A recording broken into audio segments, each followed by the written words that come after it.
Hey everyone, Chris Carter here from the Locked On Steelers podcast. We've got Nick Farabaugh on today, and we're talking about what we learned from the Mike Tomlin Omar press conference and how they've set up the stage to be heading into draft night here on the Locked On Steelers podcast. It's going to be a fun episode. Let's get into it.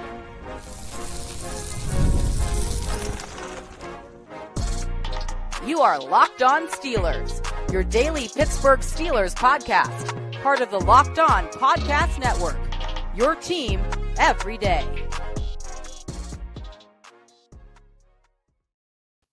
Hello and welcome to the Locked On Steelers podcast. I'm your host, Chris Carter, bringing you your daily dose of all things on the Pittsburgh Steelers. As always, you can find the show on your favorite podcasting apps and on YouTube. Like this video if you enjoy it. Subscribe to this YouTube channel to get all of your daily Monday through Friday episodes, as well as our bonus content. We thank you for making us your first listen every day because we're your team every day. And today's episode is brought to you by FanDuel. Right now, new customers can get $250 in bonus bets back when you hit on your first bet of $5 or more. More on them later. As I said, we're joined by the man himself, Nick Farabaugh, back in the house. He's back here. Nick, let's talk about what we learned in the Steelers facility. We're recording this on Tuesday, so today, but this is the Wednesday episode. But of course, Mike Tomlin, Omar, their annual pre-draft press conference where they go over, they take our questions, they go over the class, we get to poke and ponder and things. And as usual, their job is to not say anything to us, not reveal anything that says, hey, here's what we're actually looking at, because then every team looks at it and they say, oh, so the Steelers are planning to get this or that. But there's always things that they throw down that you could kind of read the tea leaves. It's like an encrypted code that usually don't mean too much, but there are small things to glean. And I think, and we're going to start at the quarterback position because that's the one that everyone's talking about right now. Yeah. What did we learn? Absolutely nothing. Really, we didn't learn much. They did a pretty good job, I think, of keeping their cards close to the vest. There were a few things we learned, but quarterback, specifically, Chris, I'll say this. If you came out of this thinking one thing about quarterback, I think you still think the same thing. Like if you came in thinking they were very interested in Shedeur, I think you're still going to think that. If you came in thinking they weren't interested in Shedeur, I think you're still going to think that. If you think that they were head over heels for Jackson Dart, you can still think that. Like there was nothing to deter you on either side. So I don't actually really think the quarterback position really changes much. What I do think is though, and this is I felt this the whole process, but I read between the lines a little bit. I do think that Shedeur Sanders for them is kind of in a different tier than the Dart, the Milrow, the Shuck tier. But I don't even know if that's going to be enough for them to take him. I think that I do think that there is some scar tissue left from 2022 still in there. I think there's a tentativeness to hop at quarterbacks. As we've talked about all cycle, they've done work, but when are they actually going to jump at one? I still think there's some tentativeness there, but I have long believed that the Shedeur interest is real. I do think it is real, but I don't know if it means they're going to take him at 21. I think he's one of the candidates, but I think if you're saying, man, they're going to take him, they're going to take him at 21. I don't know. It's a big question to me. I love the way you put that too, because when leaving the facility and after the press conference where all the writers are there, we talk to each other. I talked to you. I talked to like two other people. I talked to like four other people about it. And I can guarantee you, everyone was like, "Oh, they're so in on Shedeur. They're not in Shedeur. They're never picking him. This is a smoke screen. They're telling you what they're going to do." Everybody, like you said, whatever you thought going into that, you probably still think coming out of it, and you're going to use whatever ammunition that you got from that, whatever quote you got from that, to further justify it. So let's cut the middleman out. Let's let the listeners hear what Mike Tomlin and Omar said. First, Omar talking about this quarterback class, thinking it's very good. And then Mike Tomlin talking about Shedeur Sanders and some of the factors there. Here's both of them from Tuesday's press conference. Omar, is there a quarterback in this year's draft class that you guys feel could be the franchise quarterback of this team's future? I'll just say it's a good group without going into specifics. And, you don't know how things are going to shake out on draft day. But I'll just say it's a talented group. Mike, you guys hosted a couple quarterbacks for top 30 visits. I'm curious with Shedeur Sanders, what was your relationship previously with the Sanders family? And what did you learn about Shedeur through meeting with him? I've obviously known his father for a long time. My first time meeting him, and to be quite honest with you, we didn't talk a whole lot about my relationship with his father. It was a normal pre-draft visit to spend time with a young man, to talk ball, to get to know him as an individual. to get to see how he processes and sees the game and how he articulates his football experience. From that standpoint, it was a very normal visit and a very productive one. Did anything stand out in that meeting about him that maybe you didn't see coming or didn't know? I think the things that stood out were evident in his video. There's a toughness there that doesn't get talked about enough. There's a competitive spirit there that doesn't get talked about enough. I know he's very talented and has made a lot of plays for his university and his team, but the intangible qualities displayed on tape were impressive to me. You've obviously dealt with a number of guys who are sons of former NFL greats, but I don't think you've ever had one who was his coach while he was in college. What's that dynamic like for you? I haven't explored it. It's something obviously that he's going to have to deal with in terms of moving on beyond being coached by his father. But professional football is just as professional football. I don't imagine it'll be a challenge for him. There are a lot more significant, tangible challenges. So there you have it there, talking about things. Now, again, here's the funny thing, Nick.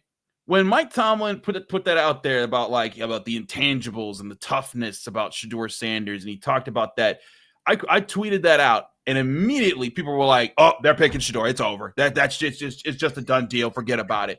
And other people were like, "Oh, that's Mike Tomlin speak. That's Mike Tomlin speak the whole way. That's what he said about Malik Willis.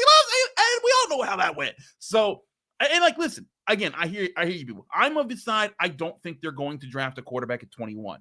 I'm not saying they definitely won't. It's just the way that I've been reading the tea leaves. But that is up for interpretation. It is ambiguous. It is intentionally ambiguous because the Steelers need it to be so that people don't know what they're doing. That's the whole point of it. But again, this is how they're setting it up. It's just about how you and me, Nick, as journalists, and the readers and listeners at large, it's how we interpret it as well. And that's how it'll affect our vision of what their plan is going into the draft on Thursday. Well, listen, I've been with you for a lot of that. I don't think they're going to take a quarterback, but I do think Shedeur might be the exception to that. And the reason is I think he's maybe changed their plans a little because I don't think they ever thought he was going to be there, right? 2 months ago at the Combine, did we ever even think Shedeur Sanders making the 21 was even quite realistic? Right, Everyone thought he was going 2 or 3. Everyone thought he was going to either be a Brown or a Giant, and maybe he still will be. We'll see. But now it seems like the Browns, Giants, and Saints aren't going to take him. So, at that point, the biggest threat to the Steelers, him not making it to 21, is one of those teams trading up in front of the Steelers. Now, I do think Sanders is kind of a different type of player than pretty much everyone else in the class, just who they have. We talked about this, right? He's the floor raiser. Right. That's the type of player he is. So the Steelers are in a weird spot with that. And so I don't know exactly where they're going to view him as. I think they do like him. I think they have love for Shedeur. I don't know if that's enough, though, to take him at 21 because, again, and I do think this is logically consistent, is do you want to be the team that takes a quarterback in the 20s 2 times in 4 drafts? That is a tough sell, I think, especially after the last time one happened. So I do think there's logical reasons why you can say they don't like Shedeur. The other reason they like Shedeur, if you want to argue that, very easy. He's got that coach's pedigree. He's confident. He's probably going to fit what they want in the locker room. And more importantly, he's a talent they probably didn't think was going to fall to them that might fall to them. And so there's 2 sides of the coin, right? Are they going to take him? Are they gonna? I don't know. But it's a big-time question. Good on the Steelers. They've made this pretty hard. This is the hardest I think I can remember trying to kind of narrow it down. It's a lot harder this year than it is in previous years. No, I agree. And I think, again, you say that's credit to them. That's what you want. Because I know there's some fans being like, dang it, I want to know.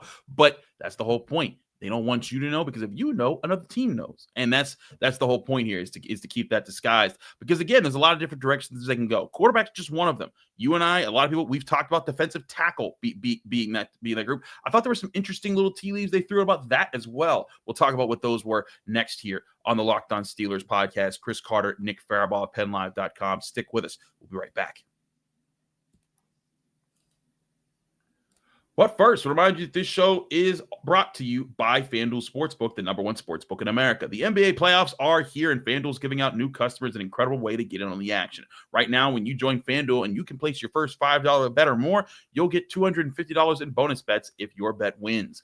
I love how FanDuel makes betting so easy, whether it's picking your favorite team or diving into player props. You can choose from 3-pointers to steals, assists. FanDuel has so many different ways to bet on your favorite player props. Plus, after the game tips off, you can even combine live prop bets into a same-game parlay for a chance to win big. Don't miss out. Head to FanDuel.com, and new customers can claim $250 in bonus bets when they hit on their first bet of $5 or more. That's $250 in bonus bets when you hit on your first bet of $5 or more when you sign up at FanDuel.com for FanDuel, America's #1 sportsbook.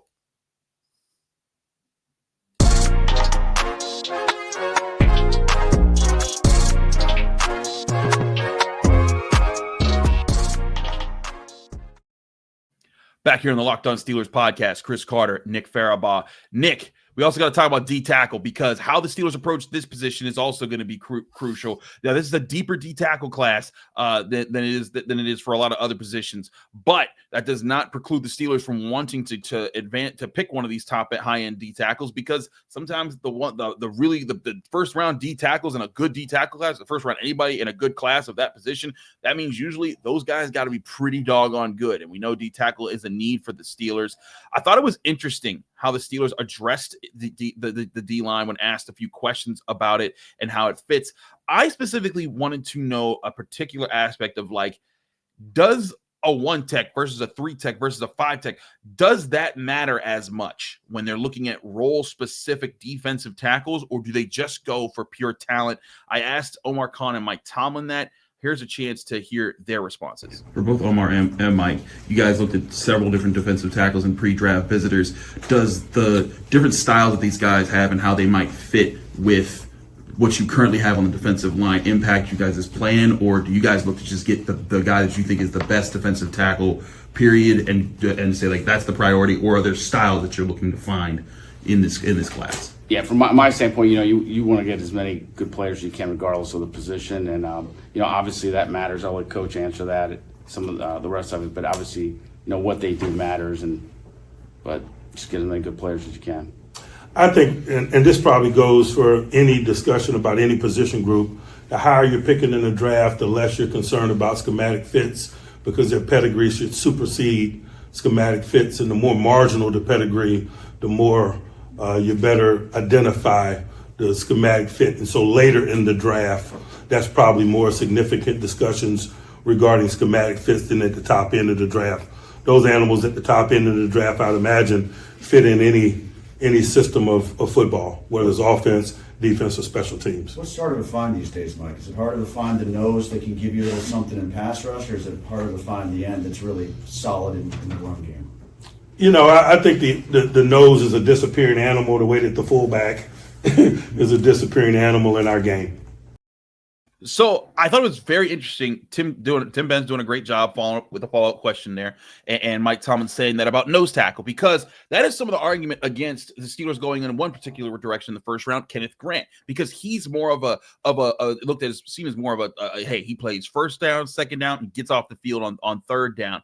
However, I'm of the opinion, I talked about this with Derek Bell on our Monday episode, I'm of the opinion that Kenneth Grant shouldn't be seen that way. I think that he's a guy that can be a 3-down defensive tackle, that can play in different roles. And I think that Mike Tomlin, in the way that he talked about how talent and pedigree will supersede roles at a certain level, I think that Kenneth Grant is that. But I also think it's the same thing for Derrick Harmon and Walter Nolen. And so when I look at them, I don't think that the Steelers are concerned, will this guy play here or there? I think they want a guy who primarily is going to eat double teams, who's going to be physical and be a dominant force in the middle, and they will worry about how they work around him being a dominant force after the fact. But if you get that piece there, you know what you can do with Cam Hayward, you know what you can do with Keanu Benton, and then you play that off each other and you find a way to make it work.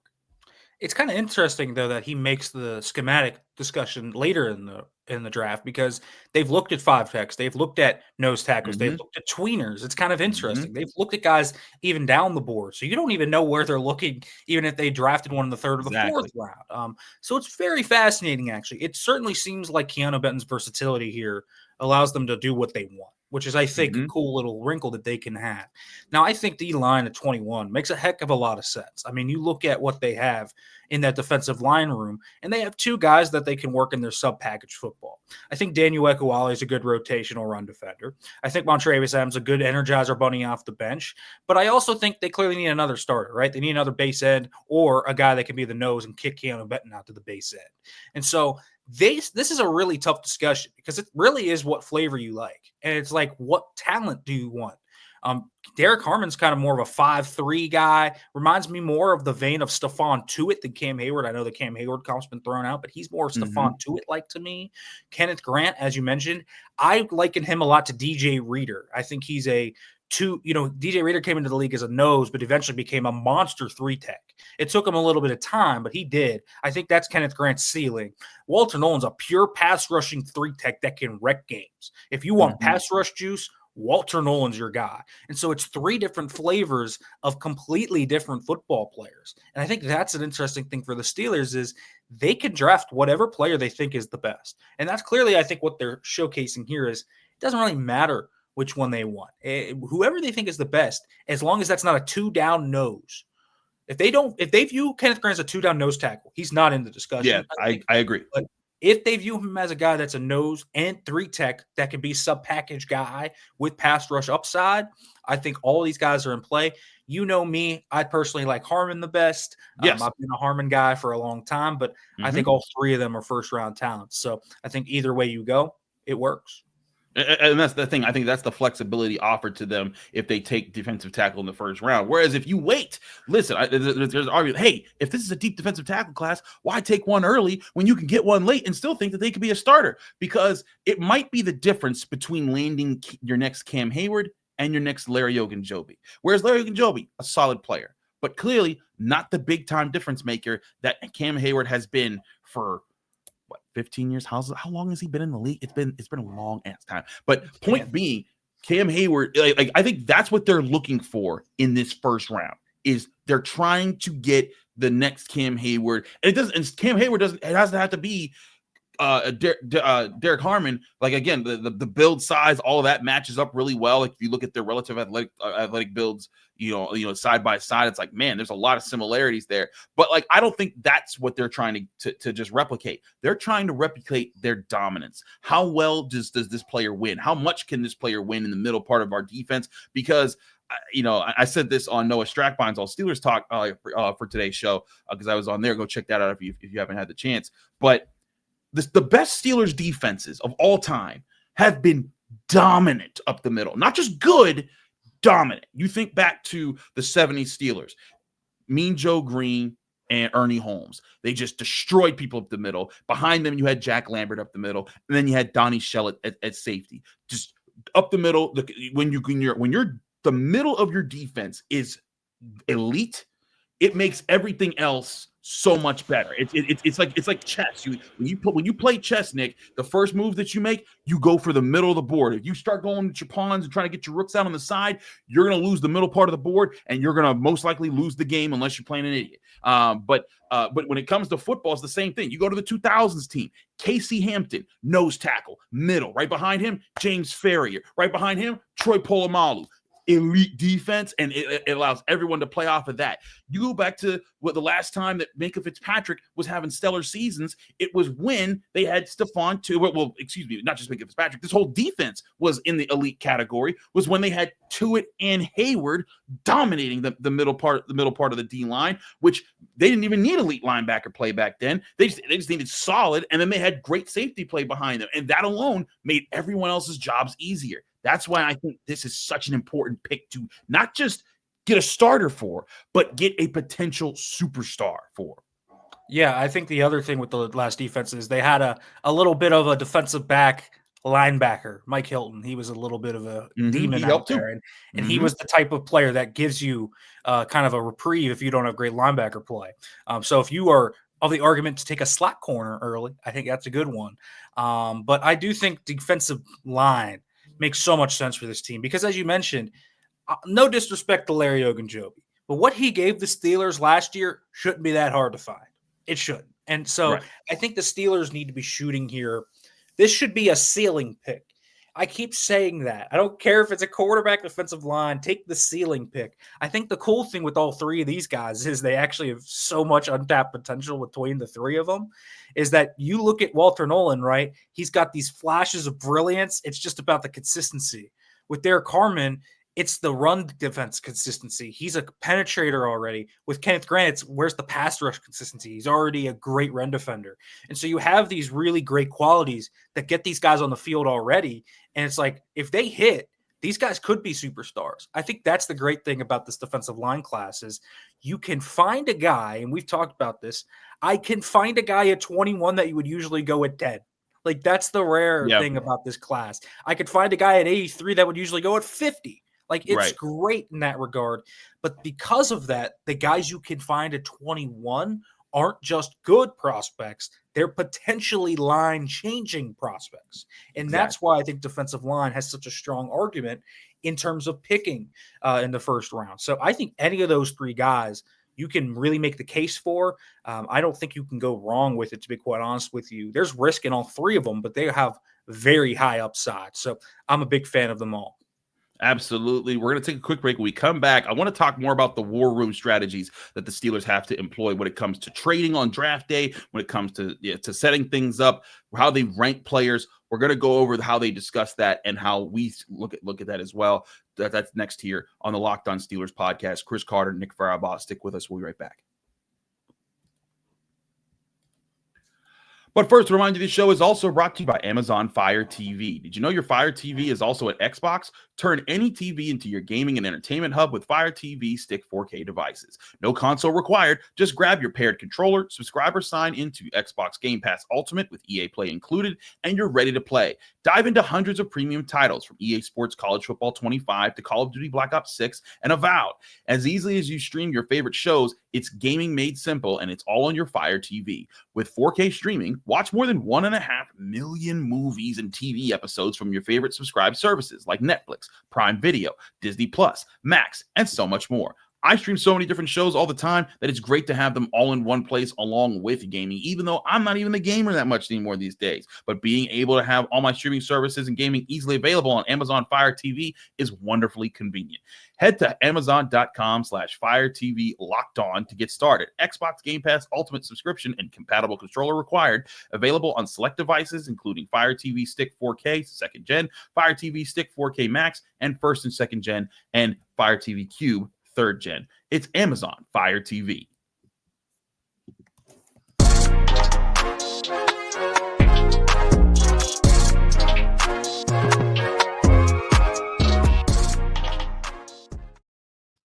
We're back here on the Locked On Steelers podcast. Chris Carter, Nick Farabaugh. Nick, let's get into more talk here. Now, one thing that Mike Tomlin and Omar Khan also went in on were different parts of the strategies. One, how they assemble their day one big board. You know, they've talked about this in the past, but I think it's always important to provide clarity each year because people forget. But you know how the Steelers often do their how they set up their first round big board. They rank their top, like if they pick 21, they rank those 21 players. Who are their top guys? And then they put them in order. And it doesn't matter. And it's again top guys for the Steelers specifically.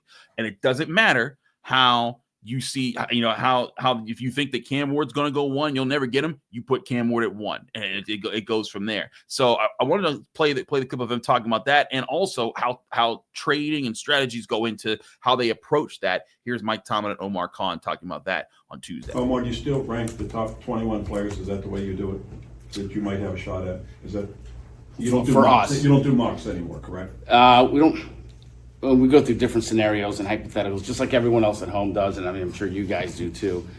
We go through it, and we'll identify 20. You know, we always want to find 21 guys that we would be comfortable taking. Right. So those 21, are they necessarily the top 21, maybe in the draft, or the top 21 that you fielded they would fit for you? Or you I'd say it's the top 21 maybe that fit the Steelers, the 2025 Pittsburgh Steelers. If you both wouldn't mind answering this, but Omar, I'll start with you since you brought it up in your opening comments about the prospect of potentially trading back. You guys haven't done that in a while. What has it been? I'm sure you've had calls every year, but why has it always been that you decided to not do that? And when it comes to the valuation of why you might, what do you think would talk you into doing it? You talking about in the first round? Yeah. I think the key, the way I look at it is you never really want to trade away from a really good player that can help you and the right guy for us. We've identified, by the time we get to Thursday, we'll have identified certain guys that we will not trade away from. And it's just sort of how it's worked out. A couple of years ago, we traded up to get Broderick. He was the guy we wanted, and we're open to it. So, Yeah, I would echo that sentiment. We're always open, but because we do our due diligence, oftentimes there's somebody available that we're really excited about, and so I think it remains the same this year. We're open to moving up. We're open to moving back. We've done our mocks, as Jerry asked about, beyond 21 for such scenarios. But particularly in recent years, if my memory serves me correct, there's just always been people that we're really excited about when we're on the clock. And it's easy to get excited about prospects when you've done the work. I imagine I'll be in the same state this year. So there you have it. Mike Tomlin, Omar Khan talking about the rankings. First of all, Nick, I think it's interesting when assembling this. This is how I assemble my big board on the first night of the draft too. I look at that, but like he also noted at the end there, they also have the big board for what if we want to trade back and having that available. I have a similar such big board on the Pittsburgh Post-Gazette. You can go to post-gazette.com, look at the Steelers section. It would have been, I think, a couple days ago when this published. But looking at how they ranked, they ranked those. Actually, this published this morning. Great, good job, good job, Post Gazette, knowing how to publish my stuff at the right times. But ranking those guys and where they fit, I think that's where that's a smart way to do it. But I also think it's going to be interesting. The guys who they won't move on from, that has a different connotation from it than just the top 21 guys. And Nick, it makes me wonder, what is that factor that they play into that leads to them not wanting to trade out of a guy? Yeah, and I mean, it's obviously there's not 21 guys with a star next to their name that they're going to stick there for. So right. How many guys? I mean, last year, if I remember correctly, they had a top 10 grade on Troy Falton. So that obviously makes sense. This year, it's interesting because how many times have we heard this year, Chris, about the lack of blue chip talent down the board? Like the top end, right? It's like the top 7 or 8 guys, they feel like blue chips, and then the rest are kind of in this area here where there's not a lot of blue chip talent, not a lot of first round grades from a lot of teams. I wonder where the Steelers fall on that. I think that really kind of depends. And I think that is going to be kind of the indicator of where they're going to move back, right? How do they value, say, Kenneth Grant and Derrick Harmon or Shedeur Sanders or Omar and Hampton, whoever you want to throw in there? All of that's going to be key. And there's all those players like, okay, for example, Omar and Hampton. Is there much of a drop-off between Omar and Hampton and Travion Henderson?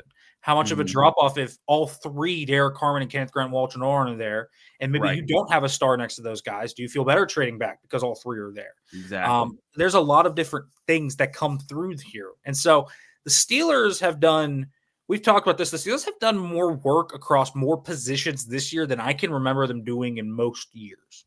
So they have spread their wings out, right? They've looked at guys like Nicky Monwari, Jahdae Barron, Azareye'h Thomas, Trey Amos, Matthew Golden. They have really spread themselves out this year in terms of draft evaluation. And so I think if you want to read tea leaves, some of the guys they brought in for pre-draft visits, some of the interest they've had, the fact that they've spread themselves so far around the draft, I definitely think they're considering trading down a lot more because, again, there's not that blue chip talent. I know Mike in that answer said, he expects someone to be there 21, but this class is a little bit different than a lot of classes. In that 20 to 60 range, it's pretty strong. You could trade back 5 or 6 spots and still get a really similar caliber player in this class. So I actually think trading back this year, it feels like to me, Chris, a little more likely than it usually is. Same here. And like, I know, again, it's rare and the Steelers don't have to, but also here's the thing, just like with the whole smokescreen things, if you want to trade back, you can't say that before the draft because then everyone knows you want to. And they're like, we know you want to, so we're going to you'll get a fourth instead of a third. And like you start to play those games. No, you have to present like, hey, man, we really like Kenneth Grant at 21 or Shedeur Sanders at 21 or whoever falls to 21. So if you want us up to give up our chance to draft this guy that we really like, you got to come correct and give us a day 2 pick that's really going to wow us. That's going to allow us to trade. And that's where the Steelers are playing. That's what I think they're doing here. Again, it goes into the strategies here. But again, it comes down to where do you rank guys? Now, again, I rank my top 21 guys as far as fits for the Steelers and how they were. So like I took off all tackles. I took off tight ends because I don't think that's really a priority for them, especially in the first round. Even though Loveland and Ward, those are some bad dudes. That's going to be at the tight end position. I ain't lying. They a different pedigree, but I think that with all the other needs, I took that off the board. So like, I got Travis Hunter, Cam Ward, Mason Graham, Jahdae Barron, Ashton Jeanty, Ted McMillan, all these guys that are probably going long before the Steelers get a shot. But that's where it starts to get interesting because then, like for example, the Steelers will tell you all the time, they're back in the 2011 NFL draft. When Cam Hayward was there, they had Cam Hayward like in their top 10. And when he fell to 31, they were just like, hey, let's just take that right away. We never saw that coming. I think that's what they're looking at here is they try to assemble their board. And look, their board is not going to be everyone else's board. People are going to look at draft classes differently all the time, but they're being prepared for how this could fall. And that's where I think that this could be a really unique opportunity. But again, it's a unique opportunity in multiple respects, either to get that guy that they really think at 21 could be the guy or trade back and still get that guy later in the first while recouping that extra day 2 pick. Yeah, and that's been the thing. I mean, I can remember a few times that's happened, not just with I believe it happened in back-to-back drafts. Cam Hayward and David DeCastro, they did not expect him. Yeah, exactly. I remember him. They did not expect Troy Faltano to fall to them last year. I know that.